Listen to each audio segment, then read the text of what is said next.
ಜನಪ್ರಿಯತೆಯ ತುತ್ತ ತುದಿಯಲ್ಲಿರುವ ಗಿಲ್ಲಿಗೆ ದೃಷ್ಟಿಯಾಗಿದೆ. ಊಟ ಮಾಡಲು ಬಿಡುವಿಲ್ಲದಷ್ಟು ಬ್ಯುಸಿಯಾಗಿರುವ ಗಿಲ್ಲಿ. ಜನಪ್ರಿಯತೆಯ ತುತ್ತ ತುದಿಯಲ್ಲಿರುವ ಗಿಲ್ಲಿಗೆ ದೃಷ್ಟಿಯಾಗಿದೆ.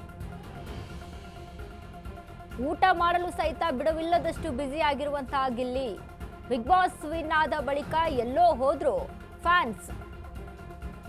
ಗಿಲ್ಲಿಗೆ ಮನೆಯಿಂದ ಹೊರಗೆ ಹೆಜ್ಜೆ ಇಡೋಕ್ಕಾಗದ ಸ್ಥಿತಿ ನಿರ್ಮಾಣವಾಗಿದೆ. ಹೀಗಾಗಿ ಗಿಲ್ಲಿ ನಟನಿಗೆ ದೃಷ್ಟಿಯಾದಂತೆ ಆಗಿಬಿಟ್ಟಿದೆ. ಹೀಗಾಗಿ ಆರತಿ ಉಕ್ಕಡದಲ್ಲಿ ದೃಷ್ಟಿ ತೆಗೆಸಿದ ಗಿಲ್ಲಿ ನಟ. ಪಾಂಡವಪುರದ ಪ್ರಸಿದ್ಧ ಆರತಿ ಉಕ್ಕಡಕ್ಕೆ ಗಿಲ್ಲಿ ಭೇಟಿಯನ್ನ ಕೊಟ್ಟಿದ್ದಾರೆ. ಅಲ್ಲಿನ ಆಚಾರದಂತೆ ದೃಷ್ಟಿ ತೆಗೆಸಿಕೊಂಡ ಗಿಲ್ಲಿ ನಟ ದೃಷ್ಟಿ ತಡೆ ಒಡಿಸಿಕೊಂಡು ನಿರಮ್ಮಳಗೊಂಡ ಗಿಲ್ಲಿ ನಟ. ತಾಯಿ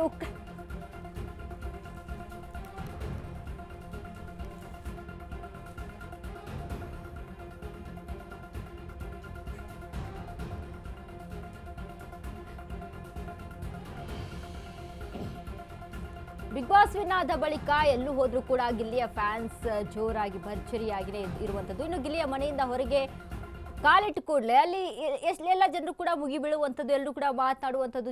ಗಿಲ್ಲಿಗೆ ಅಷ್ಟರ ಮಟ್ಟಿಗೆ ಜನಪ್ರಿಯತೆ ಹೆಚ್ಚಾಗಿದೆ. ಹೀಗಾಗಿ ಉಕ್ಕಡವನ್ನ ಅಲ್ಲಿ ಮಾಡ್ಕೊಂಡಿರುವಂಥದ್ದು, ಅಂದ್ರೆ ದೃಷ್ಟಿ ತೆಗೆಸುವಂತಹ ಒಂದು ಕೆಲಸವನ್ನ ಮಾಡ್ಕೊಂಡಿದ್ದಾರೆ. ಅಲ್ಲೂ ಕೂಡ ಜನಗಳು ಸೇರಿರುವಂಥದ್ದನ್ನ ನಾವು ಗಮನಿಸ್ತಾ ಇದ್ದೀವಿ ವಿಡಿಯೋದಲ್ಲಿ. ಅಲ್ಲಿ ಕೂಡ ಜನ ಒಂದು ಗಿಲ್ಲಿಯನ್ನ ವೀಕ್ಷಣೆ ಮಾಡೋದಕ್ಕೆ ಸೇರಿರುವಂಥದ್ದು. ಸೊ ಹೀಗಾಗಿ ಅಂದ್ರೆ ಈಗ ಬಿಗ್ ಬಾಸ್ ವಿನ್ ಆದ ಬಳಿಕ ಎಲ್ಲೂ ಕೂಡ ಫ್ಯಾನ್ಸ್ ಫಾಲೋವಿಂಗ್ ಎಷ್ಟು ಮಟ್ಟಿಗೆ ಇದೆ, ಎಲ್ಲರೂ ಕೂಡ ಎಷ್ಟು ಪ್ರೀತಿಯನ್ನ ತೋರಿಸ್ತಾರೆ ಗಿಲ್ಲಿಗೆ. ಒಂದು ಚಿಕ್ಕ ಮಗುವಿನಿಂದ ಹಿಡಿದು ಹಿರಿಯ ವ್ಯಕ್ತಿಯವರೆಗೂ ಕೂಡ ಗಿಲ್ಲಿಯ ಫ್ಯಾನ್ಸ್ ಇರುವಂಥದ್ದು. ಸೊ ಹೀಗಾಗಿ ಏನಾದರೂ ದೃಷ್ಟಿ ಆಗಿರ್ಬೋದೇನೋ, ಹೀಗಾಗಿ ಏನಾದರೂ ಒಂದು ರೀತಿಯಾಗಿ ಈಗ ನಮ್ಮ ಆಚಾರ ವಿಚಾರಗಳ ಪ್ರಕಾರ ನಾವು ಗಮನಿಸ್ತೀವಿ. ಏನೋ ಒಂದು ಕೆಲಸ ಆಯಿತು ಅಥವಾ ಏನೋ ಒಂದು ಎಲ್ಲೋ ಒಂದು ಹೋಗಿ ಬಂದ್ರೆ ಅಥವಾ ಏನೋ ಒಂದು ಕೈಕಾಲು ಸುಸ್ತು, ಏನೋ ಒಂದು ದೈಹಿಕವಾಗಿ ತೊಂದರೆ ಆಯಿತು ಅಂತಂದಾಗ ಈ ಒಂದು ಪದ್ಧತಿಯನ್ನು ನಾವು ನಡೆಸ್ಕೊಂಡು ಬಂದಿದ್ದೀವಿ, ಅಂದ್ರೆ ದೃಷ್ಟಿ ತೆಗೆಯುವಂಥ ವಿಚಾರಕ್ಕೆ. ಅದೇ ರೀತಿಯಾಗಿ ದೃಷ್ಟಿ ತಡೆ ಒಡಿಸಿಕೊಂಡು